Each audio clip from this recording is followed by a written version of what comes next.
Coucou. Décor inhabituel pour une vidéo tout aussi inhabituelle. Et là vous allez me dire, attends, Noémie, est-ce que tu te foutrais pas un peu de notre gueule là? Parce que dans le titre, il y a écrit haul. Le haul est une des catégories les plus prisées sur le booktube et en règle générale sur la sphère lifestyle, make-up, etc., etc. Tu vas pas nous faire croire que là tu es en train de lancer un nouveau concept. Hein? Non mais alors déjà vous allez vous calmer parce que j'ai jamais dit que je lançais un nouveau concept, alors c'est pas ça les choses. J'ai dit que c'était inhabituel. J'ai pas précisé pour qui. C'est inhabituel pour moi. Et oui.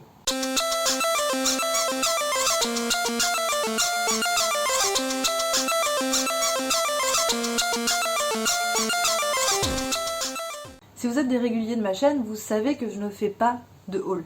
J'en ai jamais fait, même si j'avais tenté en off d'en faire. Et j'y ai pas vu d'intérêt spécifique. Je vois pas trop ce que j'ai à dire sur des livres que j'ai pas lus. Et en plus, j'aime pas non plus en regarder. Donc là, je me suis dit que j'allais peut-être tenter un autre format parce que ça me permet de parler de choses en fait qui dépassent juste j'allais dire le déballage. Non, c'est pas un unboxing. Je fais pas non plus d'unboxing. Mais en tout cas, qui va un peu au-delà de juste présenter une des dernières acquisitions. Le haul tel que je souhaite le réaliser aujourd'hui va en fait être le support pour vous expliciter ma sélection de livres. C'est-à-dire comment est-ce que moi personnellement je choisis, pas forcément les livres en général, mais en tout cas essayer de vous montrer quelques dynamiques qui sous-tendent mes choix. Alors pas forcément de lectrice en tout cas, mais de consommatrice. Mon but n'est pas aujourd'hui de répondre à la sempiternelle question qui est comment choisit-on les livres? Je suis déçu. Je suis déçu. Déçu. Qu'est-ce que je suis déçu? Je suis profondément déçu. Allez. Très déçu. Oui, ça va aller. Hein, qui est un petit peu le moteur de pensée des marketeurs des maisons d'édition, ou parfois même des booktubeurs qui se demandent si vraiment est-ce que ce qu'ils conseillent est acheté et pourquoi est-ce que c'est acheté ou pas d'ailleurs.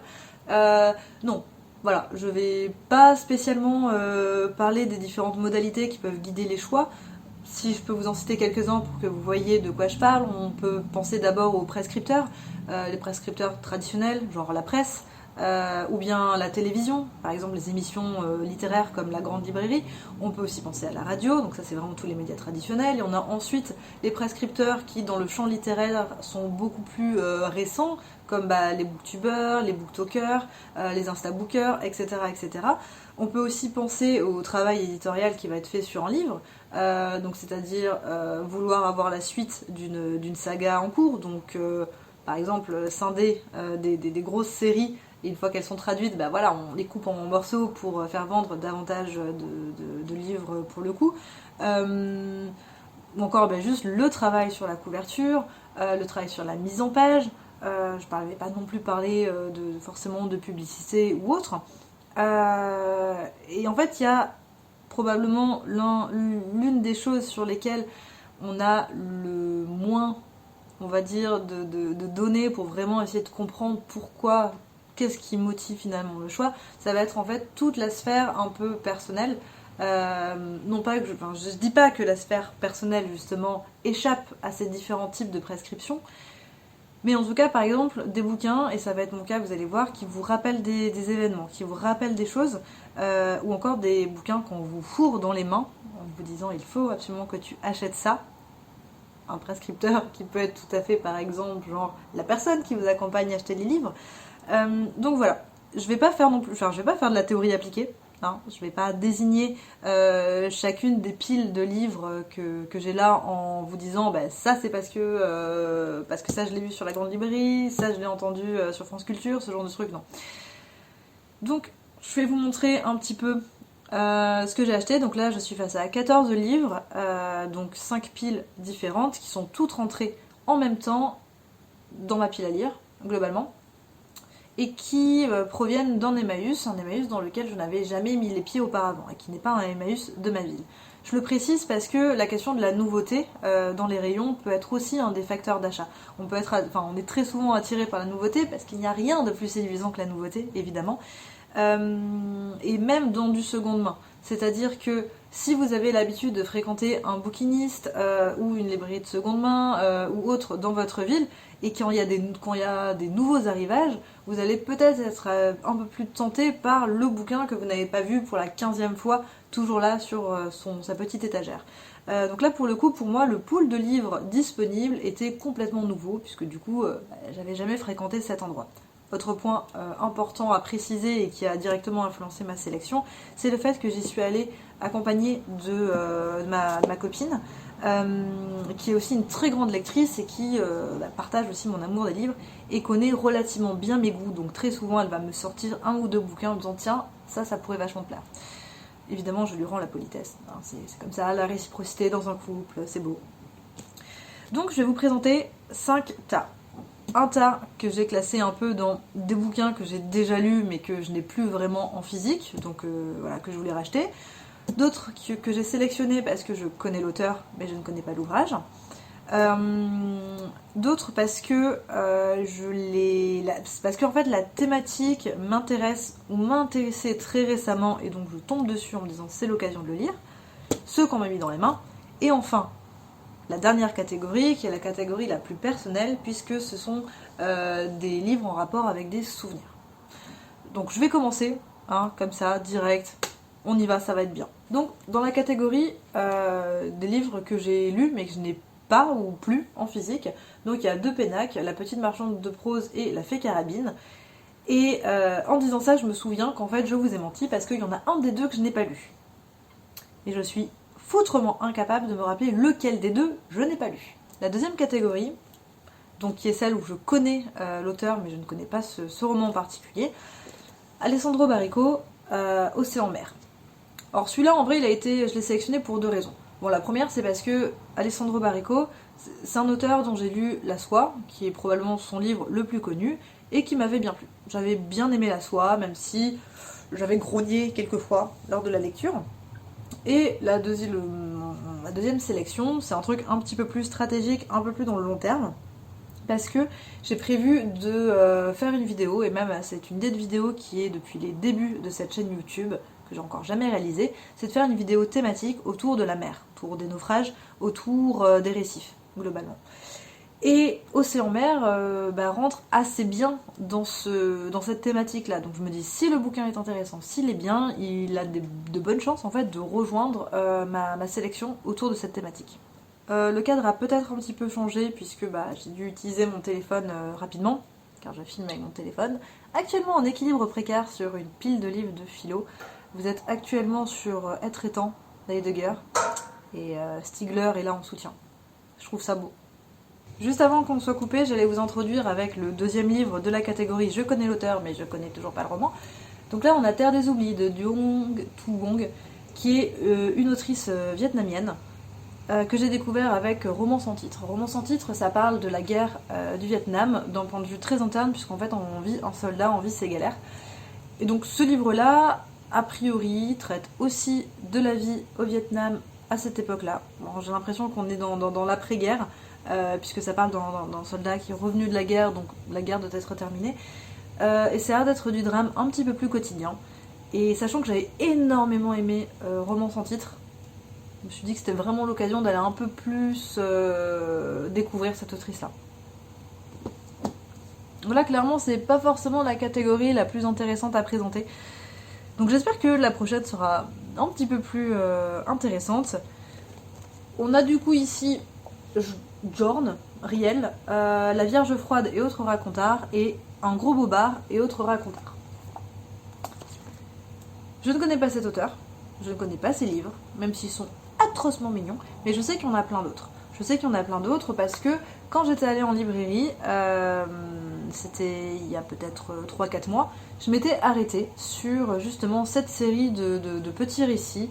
Alors je sais pas si c'est des nouvelles, si c'est des retranscriptions de légendes, je sais pas trop, j'ai pas bien compris. Peut-être un mix des deux, on verra.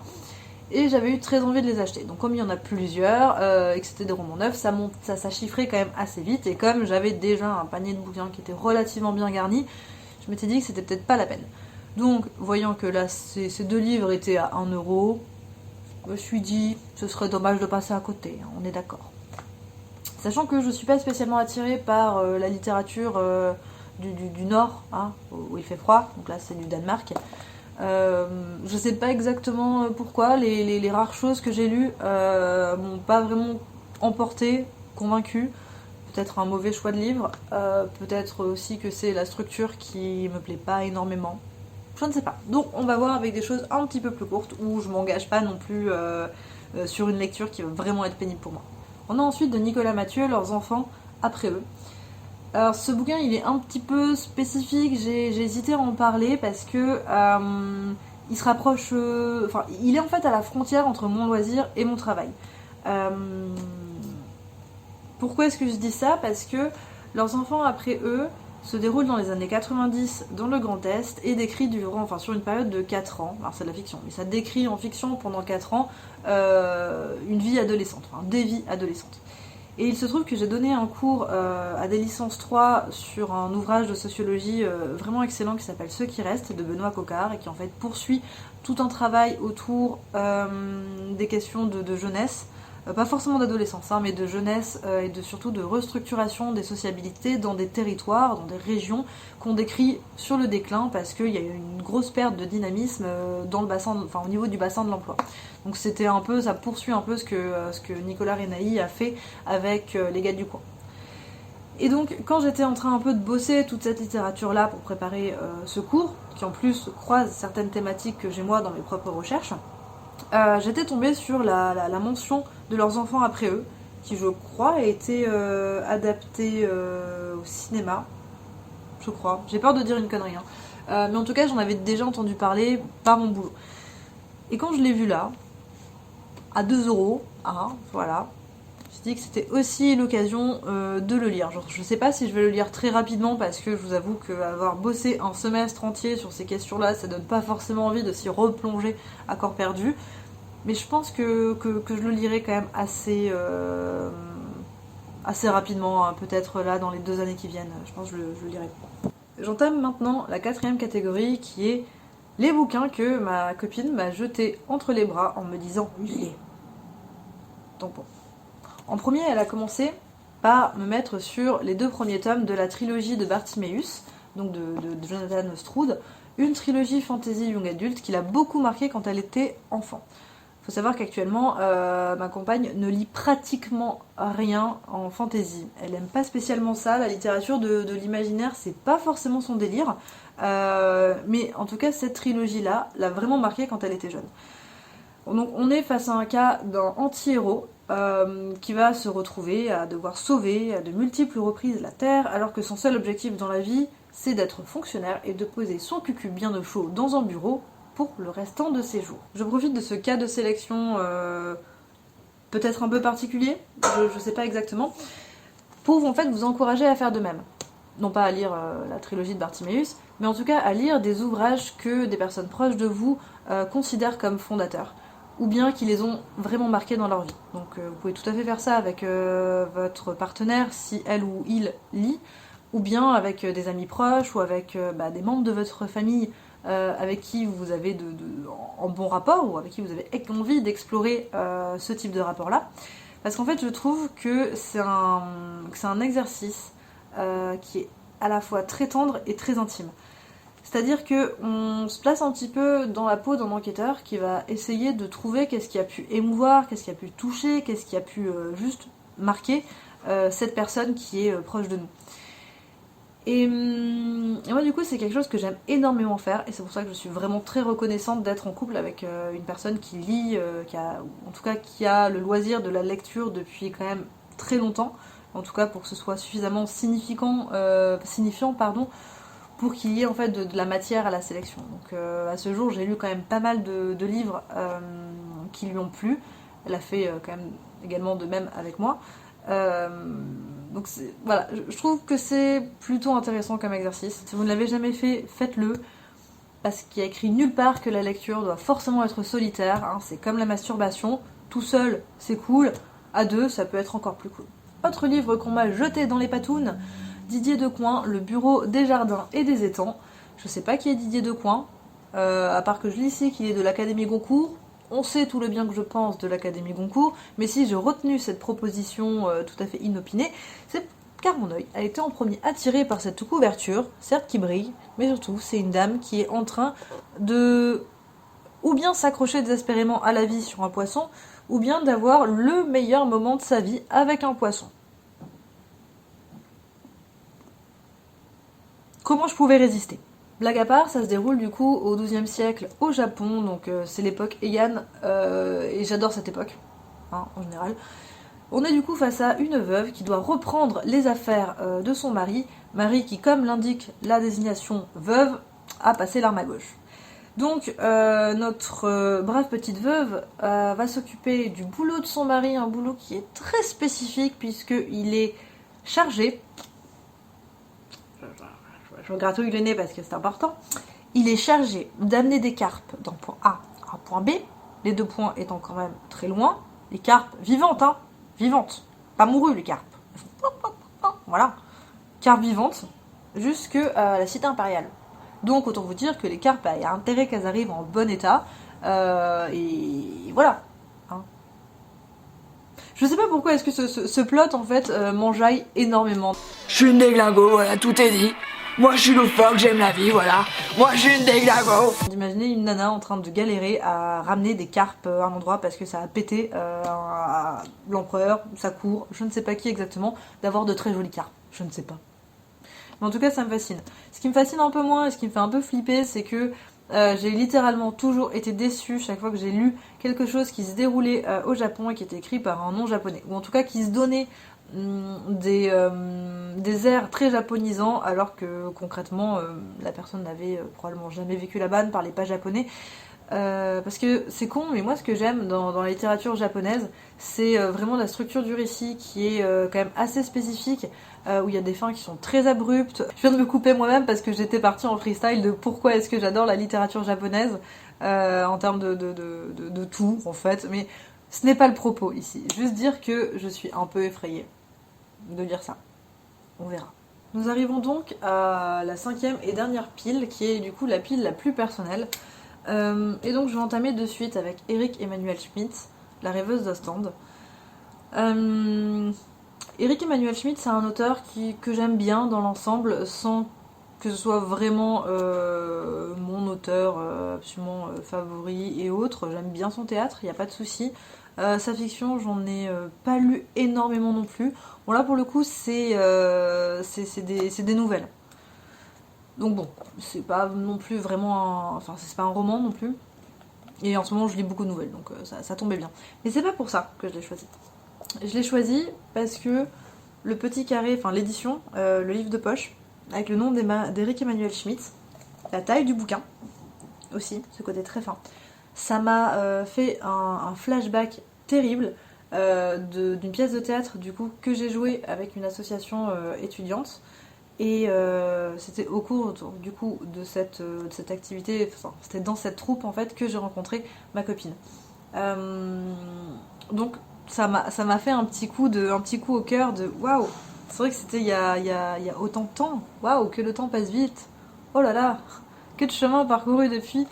Et voilà, c'est vraiment un achat un peu enfin, ouais, un peu compulsif parce que j'ai même pas lu la 4e de couve concrètement, et je suis pas non plus très très intéressée par l'auteur, donc ça a été vraiment le côté un peu rappel, un peu doudou qui m'a fait l'acheter. Nous avons ensuite Le Guépard de Giuseppe Tomasi di Lampedusa, qui vous parle probablement, bon déjà parce que c'est un bouquin qui est quand même relativement connu, mais surtout parce qu'il a été adapté par Visconti dans les années 60 au cinéma, et qu'il a reçu du coup une palme d'or, il y a Alain Delon qui joue dedans, donc voilà, c'est un film qui a fait quand même beaucoup de bruit et qui reste un classique du cinéma. Et Le Guépard, en fait, je ne l'ai jamais lu. Si je l'ai acheté, c'est parce que je me suis souvenue de la première fois où j'ai vu le film. C'était du coup dans un cinéma qui passait en fait un peu des grands classiques, et j'y étais allée avec une amie très très chère à mon cœur, avec qui en fait on s'était retrouvés dans cette ville pour nos études, et m'avait proposé du coup d'aller voir le film. Donc j'avais pas trouvé le film transcendant. Bon, après j'ai une sensibilité cinématographique qui est proche du néant absolu, donc c'est pas très très étonnant, mais c'est moins pour le film que j'ai envie de lire ce livre et que je l'ai acheté, que parce que ça me rappelle, ça me remet un peu dans cette époque-là, qui était une époque qui était, pour mon ami et moi, une époque d'enjeu, une époque de changement aussi. Et voilà, c'est teinté d'une petite odeur de...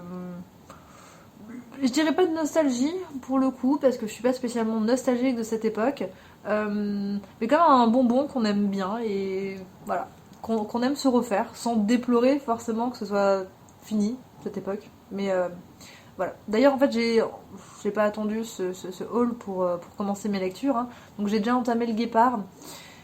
Je vous en parlerai probablement aussi parce qu'il y a 2-3 trucs intéressants dedans et je pense qu'il s'inscrit quand même pas mal autour de thématiques que j'ai très envie de traiter, autour de la thématique du déclin des aristocraties ou des puissants. Donc je pense qu'il va rejoindre ma sélection qui est pour l'instant surtout tournée autour de la noblesse russe, on va dire. Donc on va peut-être le mettre, ça va diversifier. Nous avons ensuite Hors champ de Sylvie Germain. Je connais pas cette autrice, enfin je veux dire, j'ai jamais rien lu d'elle pour le coup, mais je me souviens que ça a été un prix Goncourt de lycéens et en général les prix Goncourt de lycéens je les aime bien, donc je me suis dit allez, achetons-le. Mais la vraie sélection c'est pas ça, ça du coup c'est la version un peu officielle. La version officieuse c'est que la 4e de couverture m'a énormément rappelé ma plus longue histoire d'amour en fait, et je suis curieuse. C'est pas en mode je vais mettre du sel sur mes plaies ou autre, mais je sais pas. Il y a une vibes dedans qui me fait me dire peut-être que, peut-être que, peut-être que quoi, je sais pas. Peut-être que je vais avoir des espèces de révélations sur ce qui s'est passé dans cette histoire. Peut-être que ça va me faire du bien de lire ça, ou au contraire, peut-être que ça va m'enfoncer des poignards dans le cœur, encore et encore. Peut-être. On verra. C'est ça le bonheur avec la littérature, on sait jamais. On sait jamais. On sait jamais. Et donc, pour terminer ce haul et cette catégorie, on a La Route des Flandres de Claude Simon. Celui-là aussi, c'est personnel, mais c'est pas un côté sentiment personnel, profond. Non, là, en fait, c'est une guerre. C'est une guerre que j'ai toute seule de mon côté, en fait. C'est une guerre unilatérale, ce qui est un peu con pour une guerre, quelque part, que j'ai voilà, avec Claude Simon. Claude Simon, j'ai lu de lui Le Tramway et j'ai lu de lui Les Géorgiques. J'ai lu Le Tramway en entier, pas très dur vous allez me dire. Les Géorgiques, j'ai pas pu. J'ai pas pu. Les Géorgiques, en fait, c'est un de mes grands traumatismes littéraires, puisque du coup, il était au programme de Normal Sup quand j'ai passé le concours. Et du coup, j'ai bossé en classe prépa les Géorgiques tellement que ça m'est sorti par les yeux. Et c'est surtout un bouquin dans lequel j'ai jamais réussi à me mettre, où j'ai détesté chaque minute que j'ai passée sur les Géorgiques. Alors que pourtant, Claude Simon, il est acclamé, il est adulé, et je suis sûre que c'est un bonhomme fort sympathique au demeurant. Mais les Géorgiques, vraiment non, ça n'a pas été possible. Donc je me suis dit, Noémie, t'as qu'à prendre une autre de ses grandes œuvres, La Route des Flandres, lis-la. Peut-être que ça va te réconcilier. Et peut-être qu'enfin tu vas réussir à lire les Géorgiques. Parce qu'il est hors de question que je meure sans avoir terminé les Géorgiques. Pas parce que c'est un must-have ou un must-read. Hein. Non. Parce que c'est une guerre. C'est un défi. C'est un affrontement. Je pense que Claude Simon, il s'en fout parce qu'il est mort. Ouais, depuis une bonne quinzaine d'années. Mais pour moi c'est important, d'accord ? Laissez-moi. Vous comprenez rien. Qu'est-ce qu'on peut donc conclure de tout ça ? J'en ai aucune foutre idée. Non, je plaisante à moitié. Ce que j'ai vu, et moi aussi, l'exercice m'a permis de voir certaines choses, c'est que... Alors, peut-être que c'est les circonstances, hein, mais en tout cas, j'ai une pile de livres, en tout cas, j'ai un nombre de livres supérieur dans ma sélection sentiments, très très personnel, un livre en tout cas qui m'évoque des moments de ma vie, qui est supérieur aux autres. Ensuite, y a les bouquins par ordre, enfin par nombre. On a ensuite les bouquins dont j'ai entendu parler. Alors pour le coup, c'est pas des bouquins dont j'ai entendu parler par des médias, peu importe le type de médias. Et je pense que ça justement, c'est un peu le grand absent de cette sélection. Et peut-être que, je me dis peut-être que, faudrait que je réitère l'expérience, mais en librairie, où il y a des choses qui sont bien plus nouvelles, et donc des discours sur les livres qui sont voilà, qui ont été publiés depuis moins longtemps, qui sont encore un peu présents dans ma tête. Ce qu'on a ensuite, bien évidemment, les livres qu'on m'a mis entre les pattes. Là, pour le coup, bah, c'est vraiment, ça dépend de si je suis accompagnée ou pas. Les livres que j'ai sélectionnés parce que je connaissais l'auteur et pas l'ouvrage, ou bien ceux que j'avais vraiment envie d'avoir en physique, ou bien pour les lire, ou bien pour les relire. En fait, ils sont un peu dérisoires par rapport au reste de la pile. Alors évidemment, là, je veux dire, je peux pas généraliser à partir d'un échantillon aussi restreint. Enfin, ce serait vraiment stupide. Il faudrait vraiment que je systématise un peu ces relevés-là. Mais j'ai quand même l'impression que ça signifie quand même que quand je suis dans une optique de flânage, voilà, où je suis en train de me promener le nez en l'air dans des endroits qui vendent des livres, parce que ça arrive assez peu chez le boucher, hein. Mais en tout cas, quand je suis dans une optique de balade, de regarder, je vais davantage être attirée par des livres qui vont m'évoquer des choses de manière relativement personnelle, et qu'en fait, un peu tout le reste, des auteurs un peu connus ou autres, vont arriver, bah, un peu, enfin, vont être en tout cas moins importants, moins déterminants dans ma sélection. Je referai peut-être l'exercice effectivement en librairie, ça peut être rigolo. Et je pense que du coup on va se laisser là parce que je vous ai un peu dit tout ce que j'avais à vous dire. Je réfléchis hein, mais je crois qu'on est bon, et puis je commence sérieusement à avoir la dalle puisque c'est l'heure du goûter. Donc je vais aller goûter, je vais vous laisser sur ces belles paroles. Et puis du coup on se dit à bientôt.